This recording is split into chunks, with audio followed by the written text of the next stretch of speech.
Yes, guys, what's going on? Welcome back to another episode of the U23 Sorare Road To Glory, episode 9 today. And it is the last time that I'm going to be filming with this backdrop. I'm moving apartments, so yeah, a little bit of an end of an era situation for episode 9. But I'm excited for it. We're going to get straight into things with the recap of last weekend. We went into Division 2, and I mean, we didn't get relegated, but we didn't win a box. We were 59, just under 60 points away. Three of our guys, defender, midfielder, or double midfielder, sorry, all basically scoring identical points. Just over 10 AA. Bulat as my captain, Kenzo at home, 3-2 loss, and Grubber, big win actually for Elche, but didn't really score too well. I think he was up against it early on. I think he had an early yellow card, and he lost 9 duels as well. So, yeah, if your defender's losing that many duels, you're never going to score that well. Dakovic, coming up with the goods again. We kind of knew it was a good fixture. 0-0 at home to Istras is perfect for us. And as you can see, there might be a new face there to some of you guys. I mentioned him in last week's episode that I was scouting a couple of forwards because we have been quite busy in the transfer market. We'll have to get into that. But I did debut Dion Bello. He was at home to Lask. Unfortunately, not many attacking stats considering he's a big number 9. And just negative AA for him. But we weren't miles off it. 60 points off. Apart from our keeper, we haven't had any DAs there. So I don't regret going into Division 2 in any way, to be honest. And I think we'll probably do the same this weekend. As far as ins and outs go, so like I said, I've been busy. I was busy over the weekend, and even prior to the weekend, of course, I bought Bello in. I also bought Sego in. I mentioned on last week's video that I was going to do that.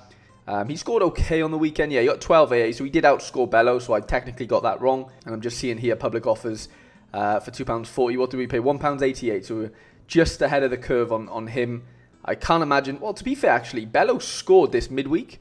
So yeah, he's actually up as well in price. We paid £1.80 for him as well. So, things are going well with our buys. They're trending in the right directions. But the main man that we've brought in, again, you could probably argue, I've probably bought too many forwards here. I went from having 1 forward, sold him, had 0, sold Negli in that sense. And I'm now in a position where I have 3.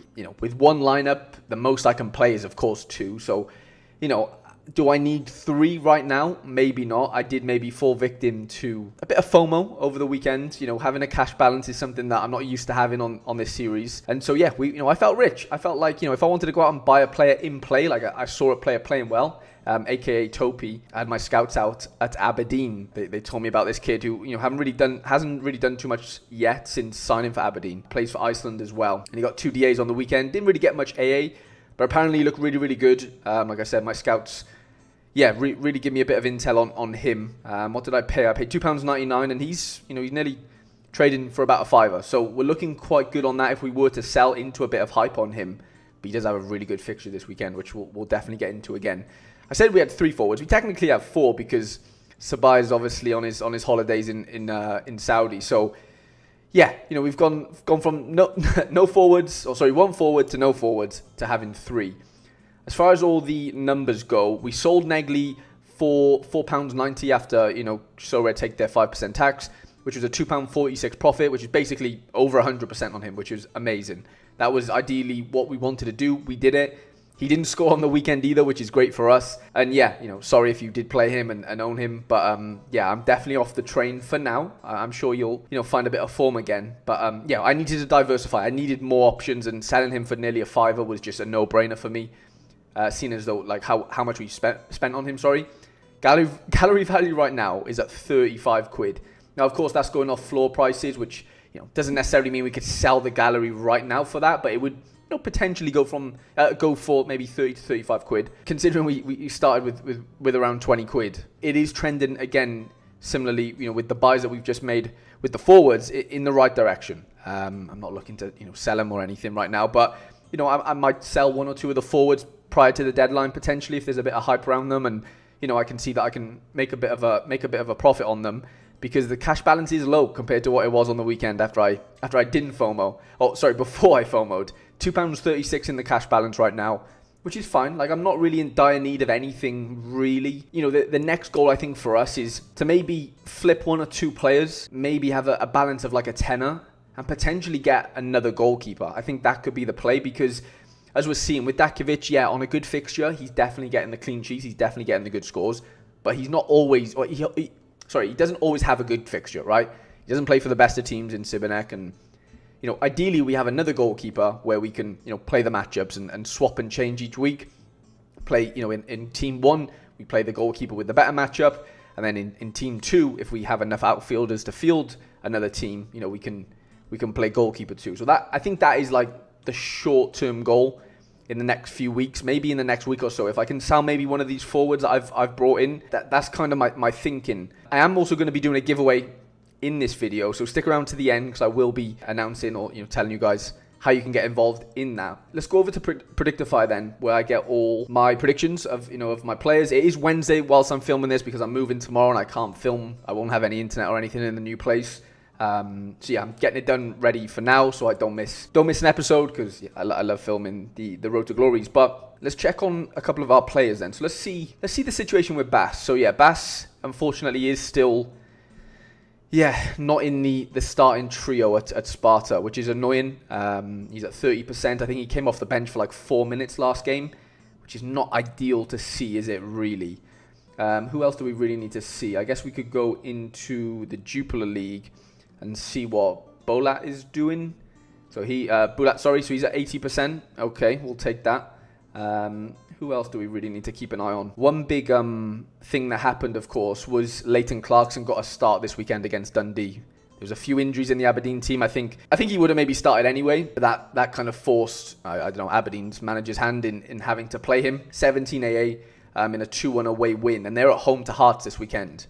And they're struggling. So the dynamic duo of Topi and Clarkson, midfielder forward, could be what I'm probably going to run this weekend. I don't know if Dakovic has a tough game away to Hajduk Split, who are second in the league. So again, this is one of those situations where it'd be great if I had another goalkeeper to rotate in. Danilo Vega didn't even get off the bench on the weekend for Estrella in a 2-1 win for them. So Affengrubber is, of course, going to be our defender. And then we have the pick of the bunch. We can go Kenzo, who's been doing pretty well. I think he played midweek yesterday on Tuesday away to Sunderland. Derby lost that one. He got a bit of AA, yellow card.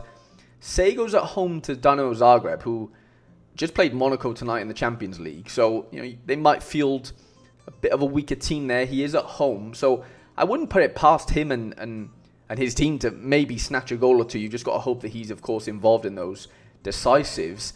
Bulat's away to Anderlecht, which I don't like. Bello's away to Altach, which isn't terrible, to be fair. For me, it's basically either Sego and go double forward, or we just back Guzman. Guzman's at home to QPR. You've got to fancy him and Derby there to do a number on QPR. They're 22nd in the league. If he gets the AA, which we can kind of see he does, it's just all about that decisive. 3 home fixtures, 2 away. I can kind of live with that. I am going to have a look, though, to see if we've got Championship. No, because he played yesterday, they haven't updated it. So, yeah, the most of the Belgium league is already done. The Eredivisie the same. But we aren't playing any players from the Eredivisie this week. Let's see if Elche have the Liga High promotions pretty early. Yeah, we do have Elche 3 hours ago, so that's great timing. And Affengrubber is 95% on, so that is perfect for us. Dakovic, we don't normally need to really check him, but yeah, we don't have predictions either. So I'm doing this so early, like I said, because I'm moving and stuff. So normally I would film this on a Thursday, where we have way more predictions in for us. But I think Clarkson's probably the best bet as far as captaincy goes this weekend. Home to Hearts, he's on set pieces, and that elusive double decisive is what we're going for there. We had it once with Negley and Bass. Can we replicate it again with Clarkson and Topi? So yeah, that's kind of Predictify out the way. If any of you guys are looking to have some help with your predictions, and Sorare data is great, but Predictify also helps me. I kind of use both of them as like a rough guide if I think, or whether or not I think players are going to play, or are they going to get rotated out. So yeah, Predictify link is in the description of this video. Shall I mention? Yeah, we'll do the giveaway, or we'll mention what the crack is with the giveaway. So one of my members, shout out to Simon, messaged me a few days ago and said, I've got a couple of cards I'm kind of clearing out. I could of course sell them because they are worth money. So he messaged me asking if I would be interested in taking on a couple of cards of his. I thought I'm not going to give all of these away, so he gave me all these 5 cards. I'm not going to give all of them away in this specific video. I will give them away over these coming weeks, but we are going to be giving away this Brandon Chardonnay, who is a champion in-season player that plays for Brest. And yeah, they play in the Champions League, I believe. Yeah, they do. He didn't play yesterday, though, against Salzburg, which is interesting. But yeah, £2-3 card. All you need to do is let me know your gallery name in the comment section of this video. Of course, leave a like on it as well. Let me know who you think I should captain this weekend. That's your entry into the Brandon Chardonnay, and I will just send that card over to one of you guys at random in the comment section. So yeah, big shout out to Simon for that. And let's go into game week 15 it's going to be, and we need to scroll all the way down to under 23, where we are still in Division 2. So we did not get relegated, and we're just going to input our team now on Wednesday. Why not? If there's any changes in the week, if I find out that anyone's injured or anything, then of course I can make adjustments. But that is what I'm going to go in with as of right now. Like I said, let me know in the comment section who you think I should captain. If it's not Clarkson, or even if you think I should go with Clarkson, let me know. That will be, of course, your entry, as is let me know your gallery name. But yeah, lads, that is going to be the end of today's video. A little short and sharp one, just because, like I said, I am moving apartments, and yeah, this is the last video I'm going to be making with this backdrop. My new backdrop will look quite similar, so it's not it's not going to be a complete transformation, but it will look slightly different, maybe for the better, hopefully. So hope you enjoyed the video. Leave a like if you did, subscribe if you are new to the channel, and I shall see you guys in the next one.